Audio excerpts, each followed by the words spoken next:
Welcome to Youth Talk. I'm Brandon, my pronouns are he, him. I'm Abby, my pronouns are she, her. I'm Arwen, my pronouns are he, they. I'm Sarah, my pronouns are she, her. I'm Kenda, my pronouns are she, they. Hi everyone, thanks for tuning in. We're back with part 2 of our interview with Kyle Karalash, counselor with Algoma Family Services. If you missed part 1, please go back and take a listen. We'd really appreciate it. Thanks for being here again, Kyle, and let's just get right into the questions. I had 2 questions I wanted to ask, but they were not on the list, actually. But we'll start with the more question that I genuinely was curious about. I think I've read, I don't know if this is true, but I think I read somewhere a statistic that now 1 in 5 youths would come out as LGBT at some point in their lifetime. So that means at least one individual in this room, which chances are, and there's for sure at least a couple. I think it outweighs the amount of... Do you think it's important that we have these conversations with young people? Because there's some people who would feel that we're pushing an agenda onto people at an age before they're able to actively understand such concepts. But it would appear that at a guaranteed point in any individual's life, they're going to come across someone who's out in their life. Do you think it's important that we have these conversations with young people? 100%. I think it's not only important for people to then have the opportunity to know who they are and not go through the confusion stage or that shame-based approach or just any of that stuff, right? So whether you end up realizing that you identify or you're an ally or if you just not for it, unfortunately, like, you need to be educated. You need to know what's going on. And I don't think, like, we're born being taught gender. Yes. So why are an we agenda's pushed on us from the day we come out of the womb, and they announce us male or female and have that little party for us. So why shouldn't we talk about it, right? Why shouldn't we get there kind of thing? Like, look at how many concerns are going through the queer community, like STIs, for example, or things like that. Like, we're teaching sex education, but then we're missing half of it. Yeah. Probably more of it, to be honest. And a so, lot of it. I feel like a misconception is when we speak about gender or sexuality or orientation or anything that involves those things, it instantly means that we're trying to have a sexual conversation. Well, that is not the case at all sometimes. Like, yeah, that can be a part when you're older, but liking someone, like, how many times do we see someone, a young person, and they go, so is that your girlfriend? Is that your boyfriend? We're and that's acceptable, but like, and they're like, God forbid a little boy says, I think he's cute, you're going to instantly be like, well... Yeah, no, literally. That's like, exactly. we're so quick to talk about that. Like, even just the media, for example. How long did it take to get a queer couple on the big screen? Yeah. Oh, yes. Right? And it's like, okay, so we can talk about all this other stuff, but leave Even this queer out. people of color now, we need more of those in lead roles. Yeah.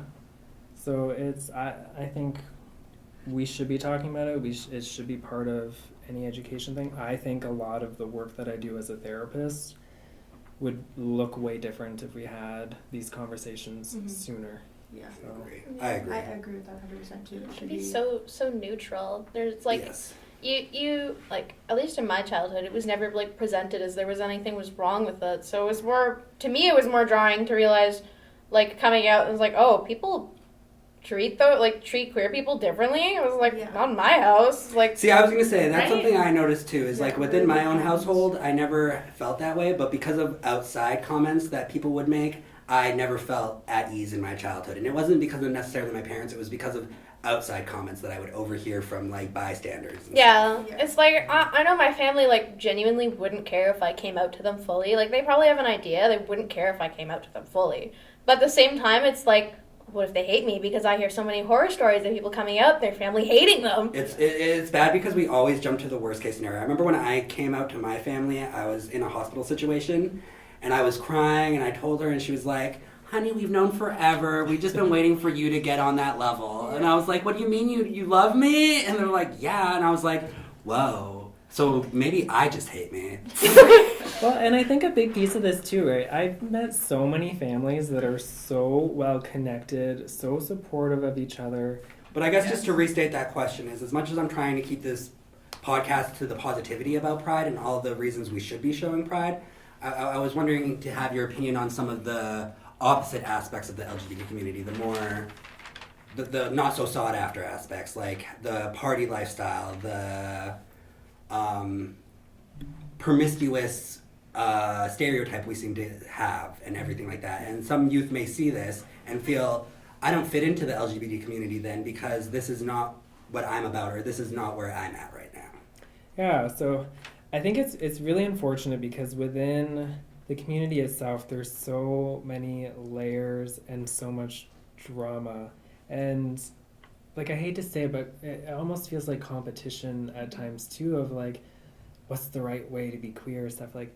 This is actually an area that only the last like 2 years of my life I finally come to terms with where, like, quote unquote, where do I fit? Because I'd get comments like even when dating experiences like, oh, so like I wasn't gay enough, or like too gay, or like all, it's like, what does that even mean? Like, Your body type is too thin, but like not thin enough. Yeah, and like I wouldn't go to parties because it just like the whole drama around it, like all the notions, like, oh, if you're going there, it's too promiscuous, for example, or if you're going to this thing, that means that you're this type of gay, and it's like, can I just like have friends and like live my life and not have to jump through all these just to find this space? So No. right, like it's we're fighting for like this this voice and this openness, but then we're closing it. It's like, what is happening? I know, we preach for equality, but we're also the first ones to be seen on a dating profile with stereotypical no fats, no femmes, no Asians, no people of color. We put conditions on if you can meet us or not, where we are, which we shouldn't do, because we're fighting to be seen as equals, but yet we're already valuing people for appearances. Yeah, like, and even at one point too, like, so the way that I like to carry myself in relationships, I'm a very monogamous person. I like get so attached that I can't even think of anything else. And then there was a point too where it was like, oh, well, you're just like a straight gay. I'm like, the heck is a straight gay? Oh, because you're into monogamy and stuff? I've never heard of that term, but I instantly figured what it meant. And I'm like, okay, if it means that I just want a relationship how I want it, like it doesn't have to, like, I'm not saying... Sorry, I want to live a stereotypical life of the get married, maybe have children in the white picket fence. Yeah, like, so I think there's a lot to say about the community within the community and all the sub-communities within the community. And I do see it kind of changing. Like, I know in northern communities it's a lot harder. Like, just Sault Ste. Marie in itself, for example, it doesn't matter how you identify. We're in a cliquey area. Like, if you have your friends, you have your friends. It's hard to get into a new friend group, especially if you're here. But like, in Sault Ste. Marie, you have to make friends in high school. Then you have to maintain those friendships for the rest of your life, or else you will never have any friends. That's where I'm at. I'm trying to make new friends. We can be friends. You are the community friend. Yes. I don't know, for me, my personal struggle within the LGBT community, which I've only recently found within the last 2 or so years, I've always felt that we preach for equality, but are not always equal opportunists, like, not opportunists, what's the word I'm looking for? Giving equal opportunities to one another.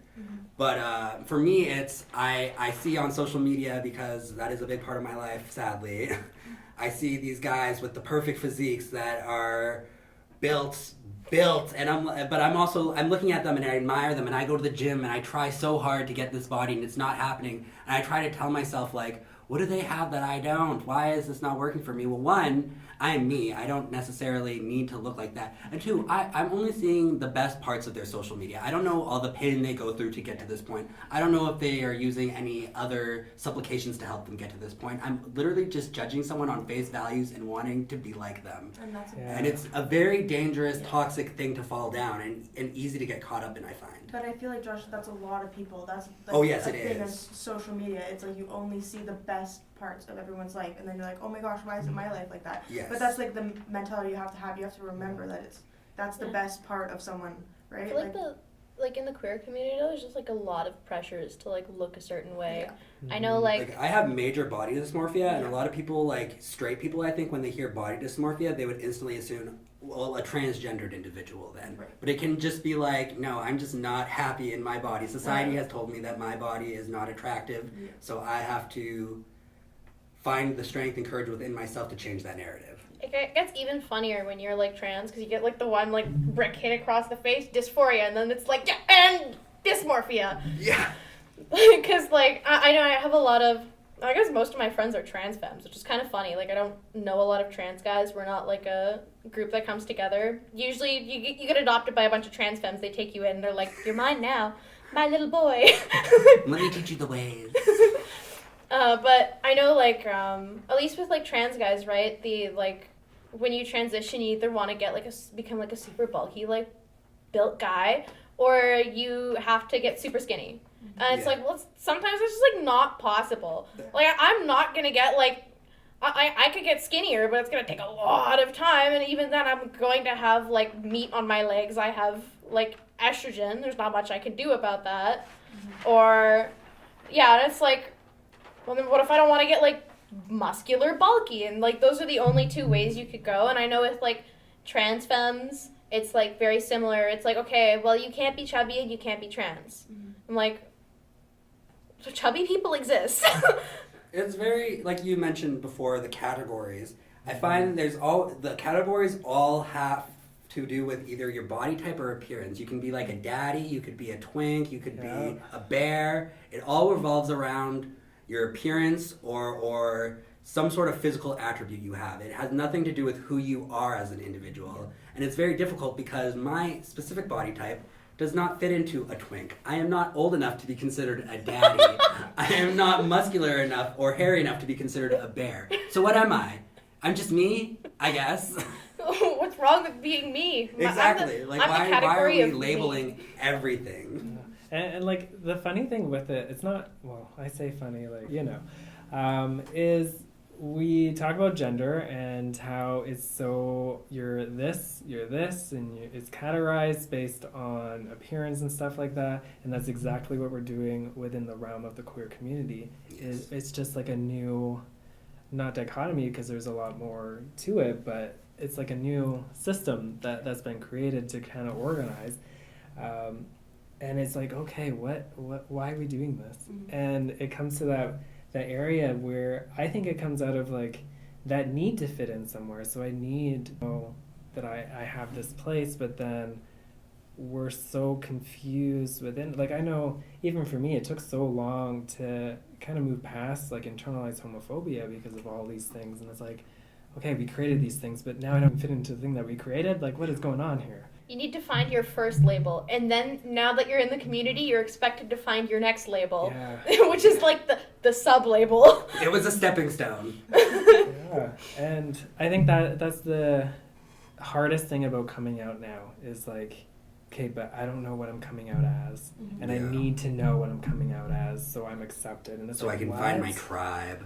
Yeah, and it's like, no, how about we just own the fact that we are not falling into a hegemonic system in this moment. Yeah. And that's the hardest thing is like trying to help parents or even friends, allies, like anybody just understand just the mumble jumble of it all. And that's where that fear comes from.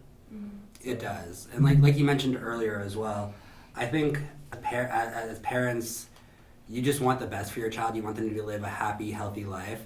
And when you, and especially growing up in maybe a different time period, that time when things are going on and you're witnessing them firsthand, like maybe friends or new stuff, and your child comes out and you love your child. You're not seeing them any differently, but you're worried about what the outside world's going to see and do to them because, like you said, you can't always be there to protect your children. And this is just one way of you already know when your child comes out that they're going to be facing some sort of adversity, and it just makes you as a parent be like, well, I want you to avoid that as if possible. Yeah. Sometimes it's not even that they don't, like, the people around you don't accept you, it's just that they don't know how to, like, act anymore.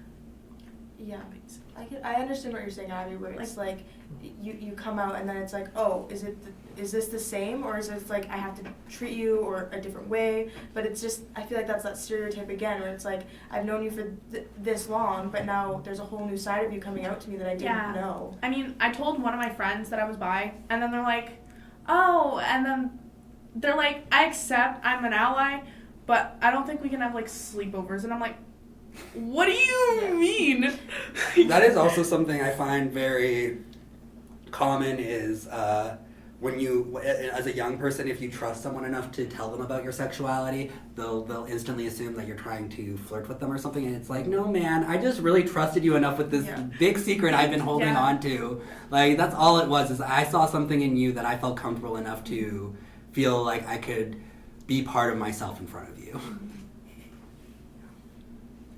Is there any other questions we'd like to ask Kyle before we wrap up? I was thinking, what are things that, or if you have anything that AFS and you are working on for this coming up events, we would love to know. Yes, a little shout out. Yeah, so the queer group is back running. It was canceled for a while, so ages 16 and up is the last Tuesday every month, and ages 12 to 15, really like 11 to 15, is the first Tuesday every month. I do believe that there's some things in discussion for Pride events again. I'm unfortunately out of the loop because I will not be here. I have a leave coming up, but I will definitely look into it and let you guys know what's going on there. Keep checking the websites and keep posted. Yes, especially I think last year we posted on our Facebook page and stuff when things were happening, so definitely check it out there. I know we've been doing like benches to honor folks within the community, so I'm pretty sure it's going to be happening again. So stay tuned for these sort of things for sure.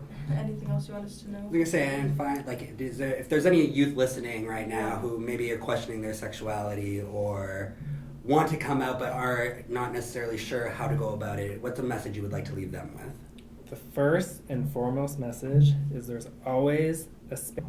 Whether you're hearing that there's all these categories we're talking about and all of the drama within it, like, let's be real, we all like a little bit of drama, but that's a little too much sometimes. Yes. There's still a space for you within that. Like, people come together. I know we're, like, especially here in the north, we're secluded, it's isolated, things happening. We have our own drag in the scene now. I mean, I'm going to talk about it again. RuPaul Queens were here. Like, let's be real, that was awesome. Yes. Hopefully some more community events start happening. It'd be cool, even like for like adults and stuff, if there's like I know in Ottawa we do like queers and beers, things like that. It doesn't have to be around substances, of course. It could be game nights, things like that. We just need people to spearhead that in the community. Yeah. So the message though, there's always a space. We're welcoming though. Sometimes it's daunting. You're always going to meet at least one person who's going to welcome you and love you for you, at least at some point in your life. And if you haven't met that person yet, they're out there and they're coming and they're going to be worth the wait. And and in the meantime, you can be that person for yourself. Exactly. Right? Like, there's online forums. There's just like RuPaul Drag Race. You said Tumblr earlier. Yeah, I completely forgot about Tumblr. It's probably still going. Just be an online gay. I'm telling you, it's not that bad. It's actually pretty good. Download you get to live Discord. all the fun parts without any of the like anxieties of being out in the real world. Yeah, and then the other thing too is that there is support. So there's people doing the work. It's maybe not, we don't do the work to be heard in the community for the visibility of it. We do it to be heard in the community for the support of it. So if you ask around, you will find somebody that can support, whether it's like Algoma Family Services, a school counselor, if you have the means for private services, there's support groups, there's a lot. So get out there to one of the events and someone will adopt you, kind of thing. Awesome. Thank you so much, Kyle, for coming today. Of course. Thank you for giving us your time. I think we have figured out which dog impersonates you. Yes. You are embodied as. The one I showed earlier when you were saying, oh, they're distracting me with dog photos. It's like the There was a purpose. Yeah, the Parson Russell Terrier. It's like, you know, like the kind of like scruffy dog with like the spot, They're very intelligent dogs, very adaptable. They're very fast. But If that's the dog I am cute. yeah, they're very affectionate dogs too. They're not like home dogs.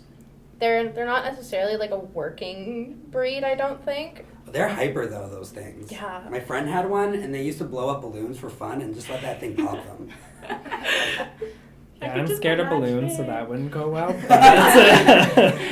Bold and clever, swift enough to run with horses, and fearless enough to dig in and flush a fox from its lair. Oh yeah, they're digging dogs. Yeah, that's why they're so close to the ground. Yeah. I like this. Yeah, they're like kind of small, but not like too small. Like 12 to 17 pounds. Would anyone leave us with a nice little quote of the day? Abby, do you want to have the quote of the day today? Sure. Don't compare yourself to others. There's no comparison between the sun and the moon. They shine when it's their time. That is actually very beautiful. I like Yeah. that. It's really when you really hear the words, it's kind of like, wow. And it fits in with a bit of our discussion about like just be who you are. You don't have to fit any type of mold. You're individual for a reason. Man, You are maybe you. that TikTok audio, like the be who you are for pride. Thank you so much for being here today, Kyle. We really appreciate you coming and having this good conversation with us. Make sure you join us next time on Youth Talk.